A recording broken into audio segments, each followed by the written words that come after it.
to welcome you in to We Are Not Alone.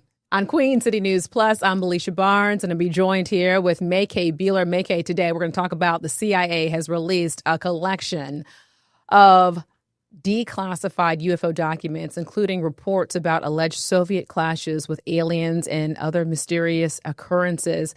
So much to be able to talk about here. Maycay, thank you, first of all, for talking about this, because as we're looking at video here of happening back in 2004, explain why this is such a big thing. This isn't hogwash. I mean, this is coming from the CIA. And what we're talking about today, just like I said, it is not tabloid. So these are declassified documents. And today's incident we're going to talk about, you're going to ask yourself, is it cosmic revenge or is it a tall tale straight out of a science fiction movie? We're going to let you decide this, but the fact that it is declassified, it is on record. This is a summary that has been released of a 250-page KGB report about incidents that have happened. This one we're talking about happened between 1989 and 1990 in Siberia. And to let you know, we have that report, so we're going to be showing we have the report. We're going to show it to you. I have it in front of me. So what happened was, allegedly, although this isn't a report, there are pictures, there are eyewitness reports. We have snippets that we're going to tell you about today. There were 25 Soviet troops. They were on a training mission doing drills when suddenly a saucer, a UFO that appeared to look like a flying saucer, appeared above them. So according to reports, they launched a surface-to-air missile to shoot it down. Not a good idea. This is hard to believe what happened, but I'm going to read this to you so that I get it right. This happened in Siberia. When they shot it down, you might wonder, well, what happened to the occupants? What happened to the troops, the 25 soldiers on the ground? They claimed that they saw 5 short humanoids with large heads and large black eyes emerge from the wrecked UFO before fusing together into a single object that was a spherical shape that emitted a buzzing sound. Now, according to the report, it goes on to say that the sphere burst into an explosion of white light, leaving some of the men, or I should say most of the men, turning them into stone. Turning the men into stone poles, while 2 of the remaining soldiers happened to be in the shade. They were shielded from the bright light, and they escaped unharmed. The bodies of the victims, as well as the wreckage of the UFO, what was left of it, were then recovered by the Red Army and taken to a research lab outside Moscow, where, listen to this, according to the report, the molecular structure of the soldiers was determined to be limestone. Wow. Limestone.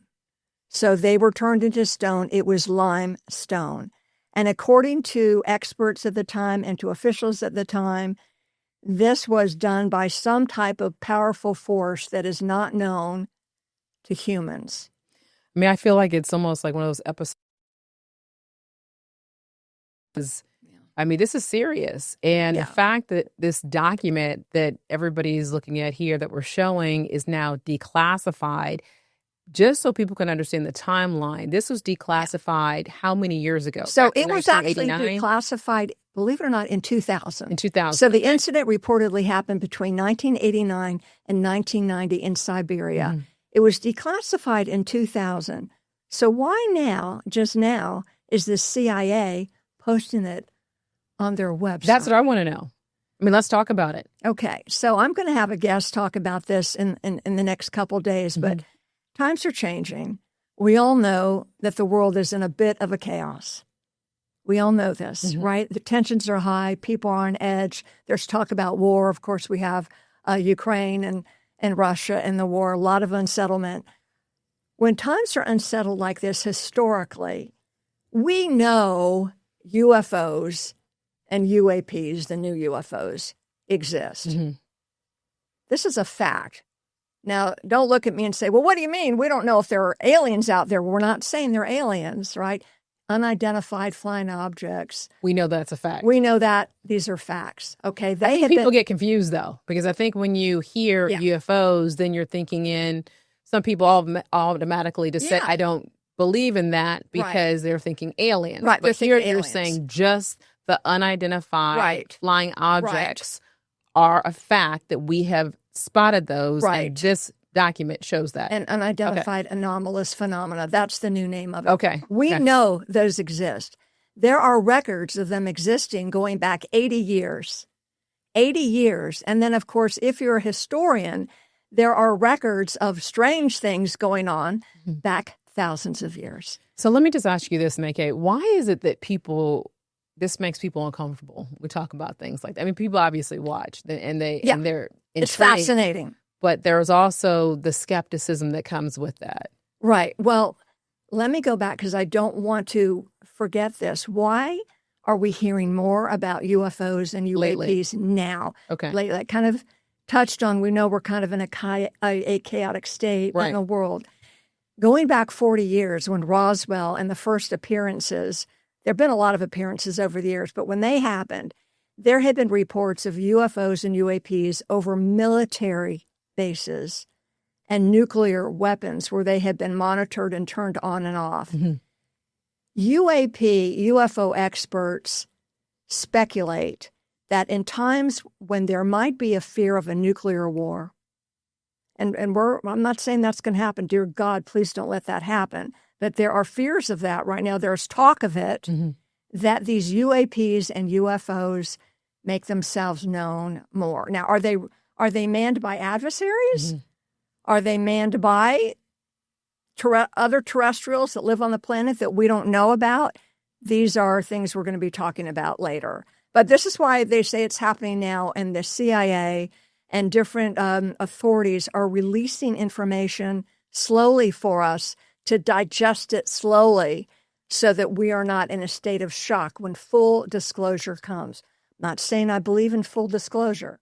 I'm not saying something needs to be fully disclosed, but we are being spoon-fed a little bit of information slowly but surely, and maybe that's why now, after this was released in 2000, but now it's out there for the world to see on the CIA website. But why is that, Maycay? Why do you think it is happening? Because me walking into work today and all of a sudden hearing this document is declassified, that's my first question. There has been a lot of evidence that there are not only extraterrestrials, but possibly, this is according to officials who study this, I'm just now reading about it, there are possibly cryptoterrestrials that are relatives of ourselves that live underground, they live in the deep oceans, they live in the poles, and they live in places where they are remote and they are advanced civilizations. There's speculation that because they share the planet with us, they are concerned that we may blow ourselves up, and that's going to affect their civilization on Earth.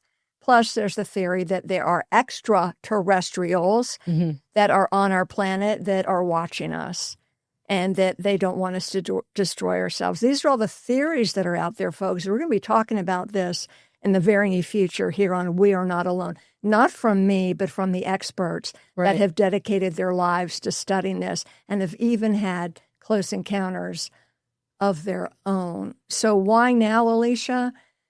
Because the fragile state of the world, these beings, whether they are our adversaries, extraterrestrials, cryptoterrestrials that live in hidden parts of the world that we don't even know about, are worried about the future of the planet, the health of the planet. They are watching us, and they are letting us know, they're letting us see them and their UFOs or UAPs, just enough to let us know they're there, but not to stop us, just to let us know they're watching. That's what the theory is. What do you think about that? I think that's a great place for us to end because we have a lot more in store for you. We thank everybody for being able to watch. We Are Not Alone on Queen City News Plus. Maycay Beeler, any final thoughts before we leave? Because I have so many questions, but I don't want to give everything away. We're going to have the experts in-house to give us more of a preview. And Maycay Beeler, I just think that this is very intriguing. It's very interesting, and it's fact. And it's not to instill fear in anybody. Yes. It's just to educate. And by the way, if somebody shot a surface missile at you and tried to destroy you, what would you do? Let's end it there. Well, what would you do? We're going to retaliate. We are Don't not alone. do that. Thanks for joining us. Queen City News Plus.